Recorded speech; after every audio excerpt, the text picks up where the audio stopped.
Ce soir, on va prendre des nouvelles de Bon Vivant. La France bouge. Que sont-ils devenus ? Benjamin Lévesque, rappelez-nous, Bon Vivant, c'était quoi?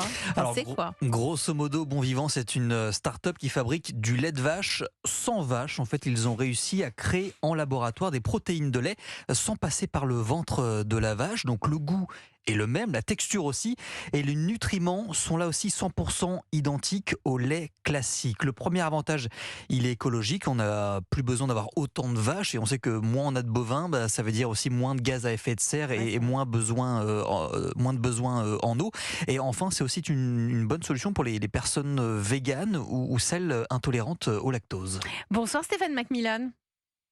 Bonsoir Elisabeth. Vous allez bien? Oui, très bien, vous. On est content de vous entendre. Vous étiez passé dans l'émission il y a un an. Tout juste presque. Un an. C'était en février dernier. Vous êtes le cofondateur de Bon Vivant. Comment ça va au bout d'un an? Est-ce que vous avez développé votre activité? Donc je rappelle que Bon Vivant, c'est une technologie qui permet d'extraire une protéine de lait, mais sans les vaches. Exactement, c'est ce qu'on fait. Donc on fait pas du lait, on fait bien les protéines du lait. Écoutez, depuis un an, beaucoup de choses se sont passées, évidemment. Notamment, on a réalisé, alors, je ne sais pas si c'est suite à votre passage, mais notre levée de fonds. Ah ben voilà, c'est fait pour, tous les soirs on en a. Voilà, donc ça, on a finalisé cette levée de fonds de 15 millions d'euros. Bravo. Avec 2 super fonds d'investissement. Au-delà du montant, c'est aussi des top fonds, Sofinova et Spark Food, qui sont spécialisés en accompagnement de biotech et de foodtech. Fabrice, vous les connaissez? Je connais l'un des deux, tout à fait. C'est beaucoup 15 millions d'euros, non? Je sais, dans l'univers des levées de fonds. Du stade de développement de l'entreprise et des projets qui sont les siens. Mais effectivement, c'est quand même un beau développement, je pense. Donc, vous allez en faire quoi de ces 15 millions d'euros? Vous allez investir dans quoi? Alors, on avait évoqué la construction de notre laboratoire. Donc ça, ça a pu commencer et il sera finalisé au printemps. Donc ça, c'est à Lyon. Donc on aura la main sur nos propres équipements. Donc ça, évidemment, ça va permettre d'accélérer notre développement. Ça nous a permis aussi de recruter plus de personnes, de collaborateurs. Donc là, on a plus d'une dizaine de personnes qui sont revenues là, depuis à peu près un an. Donc ça nous permet également d'accélérer, de développer encore plus l'entreprise. On a pu également commencer à produire. Donc on commence l'envoi d'échantillons auprès des clients. Donc ça a commencé il y a quelques mois. Et qui sont vos clients alors? À qui vous vous adressez avec cette protéine du lait de vache sans les vaches? Écoutez, toute industrie de l'agroalimentaire, donc évidemment les producteurs de produits laitiers, mais ça peut être un peu plus large aussi, parce qu'en fait il y a du lait ou en tout cas des besoins en protéines laitières à peu près partout. Et donc, on peut penser à tous les grands laitiers de ce monde, alors principalement là pour l'instant européens. Je ne peux pas vous donner de nom parce que c'est pour l'instant. Non, mais on a compris. Donc on a compris qui étaient vos clients. François Le Breton, vous êtes le patron de Lactalis Fromage. Vous connaissez et Bon Vivant? Oui, on vous connaît et on observe les travaux. C'est forcément des projets d'avenir et peut-être un petit peu apprenti sorcier dans un premier temps, mais on est très admiratif du démarrage.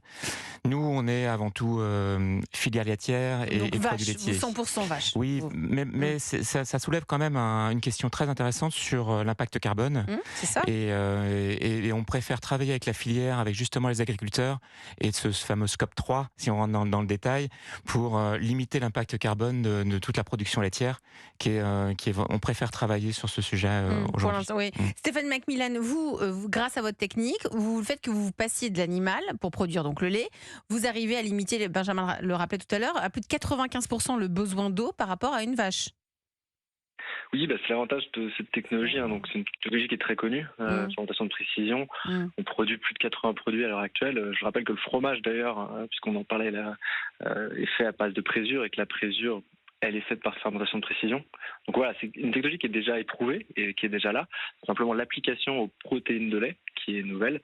Et en effet, comme on passe de macro-organisme, c'est-à-dire une vache, à un micro-organisme, on a un gain d'efficience qui est énorme et qui permet ça. Mais peut-être une précision, c'est vraiment en complémentarité en fait à la filière laitière. Non, on n'est pas là pour vous opposer. Non, on a bien compris que c'était pour vous devenir un complément à cette filière laitière. On va vous retrouver cette protéine fabriquée donc par Bon Vivant. On la retrouve dans quel produit pour nous les consommateurs? Ce sera quel type de produit? Comment on va savoir qu'il y a cette protéine de Bon Vivant?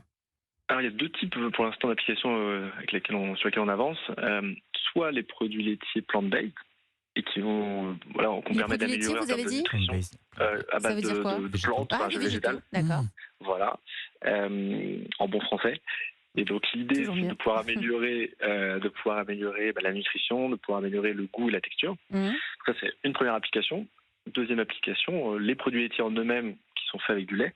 Mais en fait, on appelle ça des produits hybrides, et ça permettrait en fait justement de pouvoir améliorer l'impact carbone, améliorer la consommation d'eau en la faisant baisser. Bon, écoutez, en tout cas, nous, on vous souhaite bonne chance. 15 millions d'euros levés. Vous étiez 7 quand vous étiez venu. Maintenant, vous êtes désormais, je crois, près de 18 collaborateurs, c'est ça ? Exactement, oui. Et ben voilà, c'est ça une belle réussite française. En tout cas, ça en prend le chemin. On vous souhaite bonne chance. On était très contents d'avoir de vos nouvelles. Stéphane Macmillan, cofondateur de Bon Vivant.